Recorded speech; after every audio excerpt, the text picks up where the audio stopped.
అల్లర్లతో నేపాల్ అట్టుడుకుతోంది. అక్కడి ప్రధాని పదవికి రాజీనామా చేసి పారిపోయిన పరిస్థితి అదుపులోకి రావడం లేదు. ఆందోళనల కారణంగా దేశవ్యాప్తంగా శాంతి భద్రతలు తీవ్రంగా దెబ్బతిన్నాయి. పరిస్థితులను అదుపులోకి తీసుకురావడానికి నేపాల్ సైన్యం కర్ఫ్యూను విధించింది. అయితే అల్లర్లను అదునుగా చేసుకుని దేశంలోని ఆయా జైళ్ల నుంచి ఖైదీలు తప్పించుకుంటున్నారు. అలా మొత్తం 7,000 మంది వరకు ఖైదీలు జైళ్ల నుంచి పరారయ్యారు. వారిని అడ్డుకునేందుకు పోలీసులు తీవ్రంగా ప్రయత్నించాల్సి వస్తోంది. ఈ క్రమంలో 5 మైనర్లు మృతి చెందారని తెలుస్తోంది.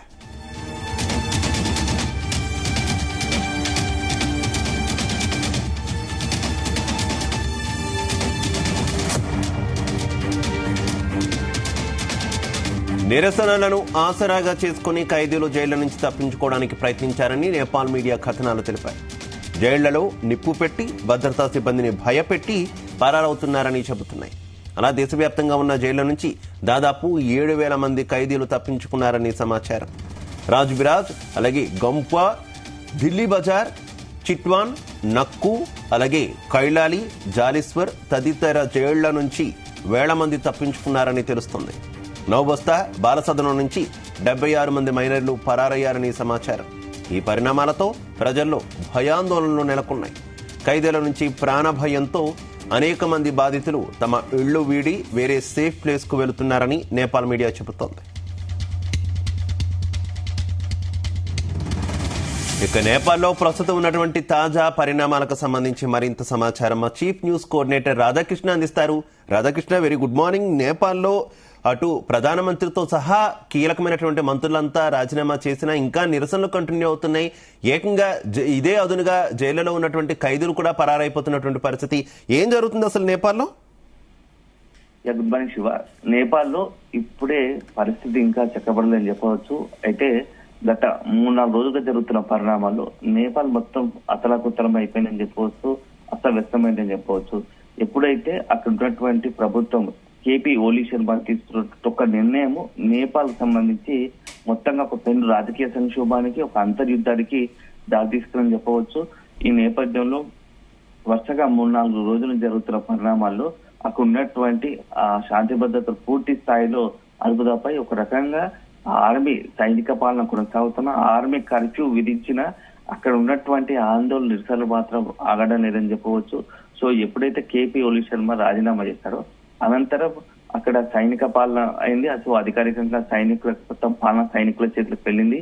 వాళ్ళు ఒక నిరసనను అందులో కంట్రోల్ చేయడానికి పెద్ద ఎత్తున కర్ఫ్యూ విధించినా కూడా ఇంకా ఆందోళనలు కొనసాగుతా ఉన్నాయి. ఎందుకంటే గతంలో ఎప్పుడు లేనట్టుగా దేశంలో తొలిసారిగా మొత్తం ఆ ప్రధాన కార్యాలయంతో పాటుగా పార్లమెంటు, ఇతరత్ర అధికారిక ప్రభుత్వ భవనాలన్నింటినీ కూడా విధ్వంసం చేయడం, అదే సందర్భంలో వాటికి నిప్పు పెట్టడం, ఇవన్నీ కూడా జరిగాయి. సో జెడ్ ఆందోళన ఒక పతాక స్థాయికి చేరిందని చెప్పవచ్చు. సో మొదటగా సోషల్ మీడియాపై నిషేధం ఎత్తివేయాలని చెప్పేసి ప్రారంభమైన ఉద్యమం ఇప్పుడు ఏకంగా అది రాజ్యాంగాన్ని సవరణ చేయాలి అనే అంతవరకు వచ్చింది. సో మొత్తంగా కూడా 3-4 రోజులుగా కూడా ఈ యొక్క పరిణామాలు రోజుకు మలుపు తిరుగుతున్నాయని చెప్పవచ్చు. సో నిన్న తాజాగా అక్కడ జరుగుతున్న కొంత ఒక ఊరట కలిగే అంశం ఏంటంటే అక్కడ నిన్నటి వరకు జరిగినట్టు ఆందోళనలకు నిన్న సాయంత్రం నుంచి కాస్త తెరపడినట్టుగా తెలుస్తోంది. ఎందుకంటే ఆందోళనకారులకు అక్కడ ఉన్నటువంటి అధ్యక్షుడు రామచంద్ర సంబంధించి పౌడేలకు మధ్య ఒక కొంత చర్చలు జరిగాయి.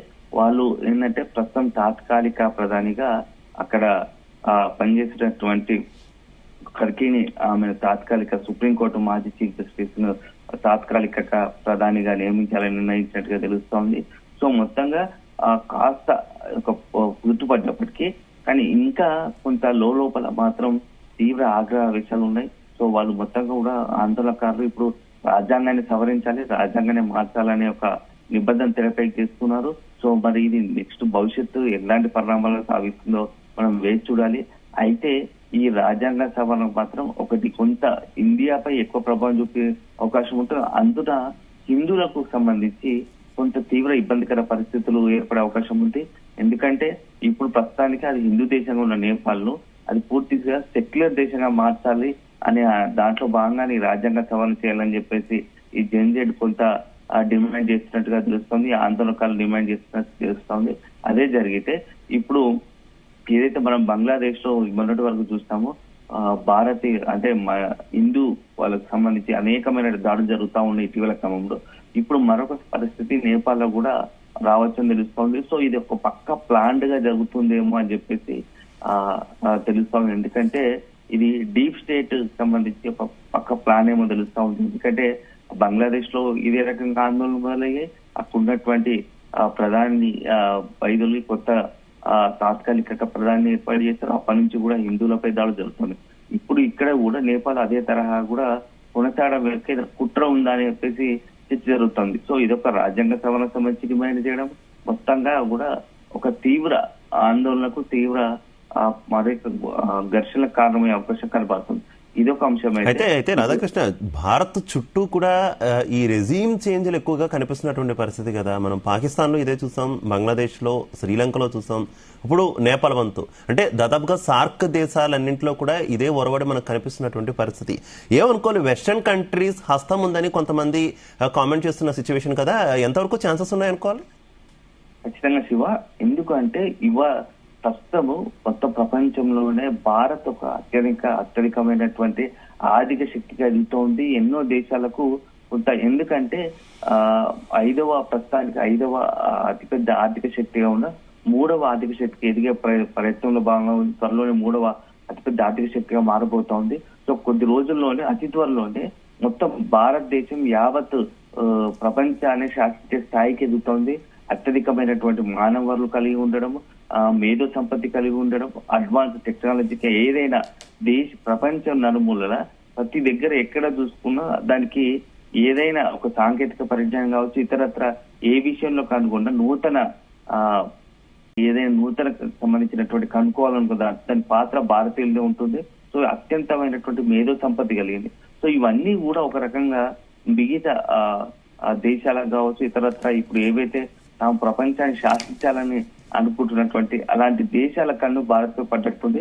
సో భారత్ లో కూడా ప్రతినిత్యం మీద ఒక అస్థిరత ఉండాలి, ఏదో రకంగా భారత్ లో ఇబ్బందికర పరిస్థితి ఉండాలని చెప్పేసి కొంత భావిస్తున్నట్టుగా తెలుస్తోంది. దాంట్లో భాగంగానే ఇలాంటి కుట్రలకు తెరలేస్తున్నారా?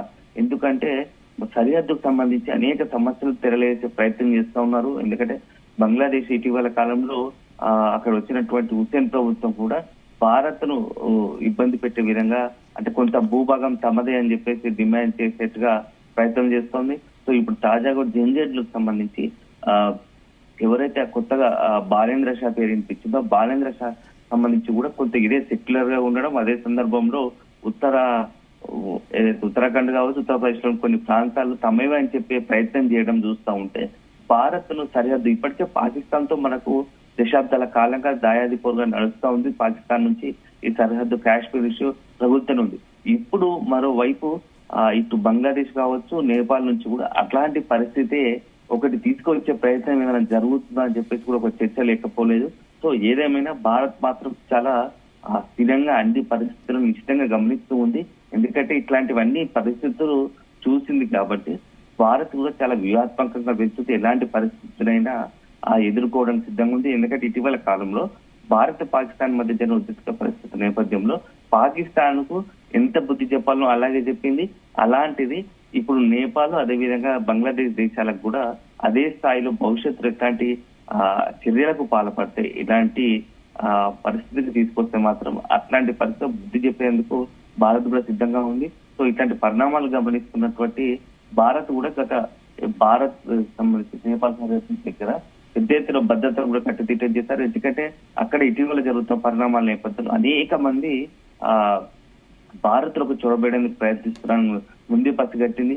సో ఎందుకంటే ఇదే అక్కడ ఉన్నటువంటి అస్థిర అంతర్యుద్ధం లేకుంటే అక్కడ ఆందోళన నేపథ్యంలో కొంతమంది భారత్ లకు చొరబడేందుకు ప్రయత్నిస్తున్నారు. అందులో ముఖ్యంగా కొంత తీవ్ర ఏంటంటే రౌడీ, కొంత తీవ్రవాద కార్యకలాపాలకు పాల్పడ్డ వారు కావచ్చు, ఇతరత్ర తీవ్ర నేరాలకు పాల్పడ్డటువంటి నిందితులందరూ కూడా భారత్లకు చొరబడేందుకు ప్రయత్నిస్తున్నారని చెప్పేసి ఒక సమాచారాన్ని అక్కడ హైలైట్ ప్రకటించారు. ఎందుకంటే గత 2-3 రోజులు జరుగుతున్న పరిణామాల నేపథ్యంలో నేపాల్లోని ఆయా దేశంలో ఉన్నటువంటి దేశవ్యాప్తంగా ఉన్న జైల్లో సుమారు 7,000 మంది పైగా ఖైదీలు పారిపోయిన తెలుస్తోంది.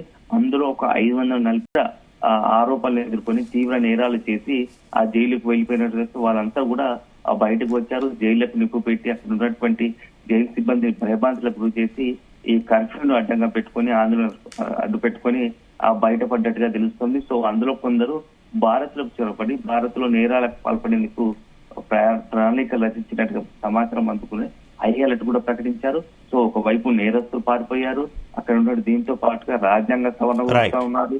ఇవన్నీ చూస్తా ఉంటే నేపాల్ ఇప్పట్లో పరిస్థితి చక్కబడేగా లేనట్టుగా కనిపిస్తోంది Shiva. Right, okay, thank you Radhakrishna.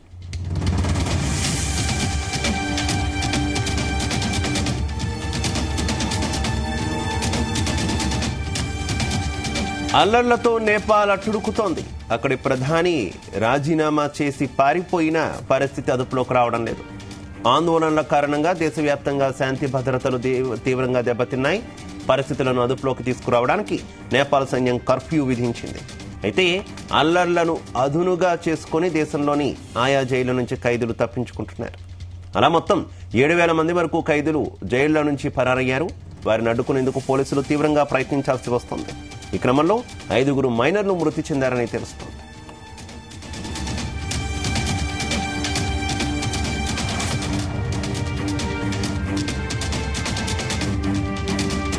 ఇక నిరసనలను ఆసరాగా చేసుకుని ఖైదీలు జైళ్ల నుంచి తప్పించుకోవడానికి ప్రయత్నించారని నేపాల్ మీడియా కథనాలు తెలిపాయి.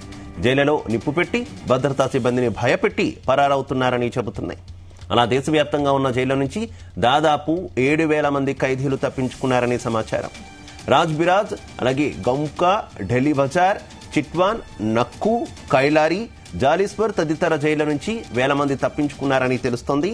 నౌబస్తా బాల సదనం నుంచి 76 మంది మైనర్లు పరారయ్యారని సమాచారం. ఈ పరిణామాలతో ప్రజల్లో భయాందోళనలు నెలకొన్నాయి.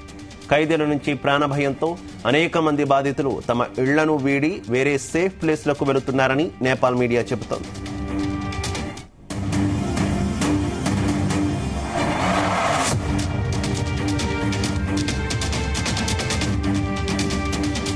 ఇక భద్రతా సిబ్బంది ఖైదీల నుంచి ఆయుధాలు లాక్కొని తప్పించుకునేందుకు ప్రయత్నించారని స్థానిక మీడియా తెలిపింది.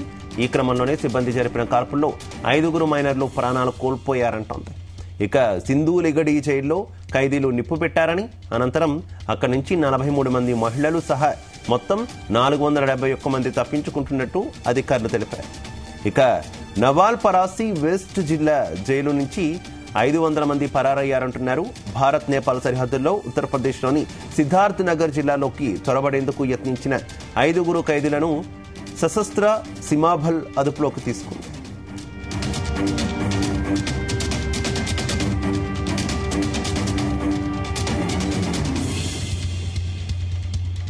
ఇక ఉద్రిక్తతల నేపథ్యంలో కాఠ్మాండూలోని త్రిభువన్ ఇంటర్నేషనల్ ఎయిర్పోర్ట్ ను మళ్లీ తెరిచారు. ఇక నిన్న సాయంత్రం నుంచి కార్యకలాపాలను ప్రారంభమయ్యాయని అధికారులు తెలిపారు. దేశంలో పరిస్థితులను అదుపులోకి తీసుకువచ్చేందుకు నేపాల్ ఆర్మీ శ్రమిస్తోంది. మరోవైపు దేశంలో రాజ్యాంగాన్ని తిరిగి రాయాలని ఆందోళనకారులు డిమాండ్ చేస్తున్నారు. ఈ డిమాండ్ను దేశ అధ్యక్షుడి ముందు ఆందోళనకారులు ఉంచనున్నట్టు తెలుస్తోంది.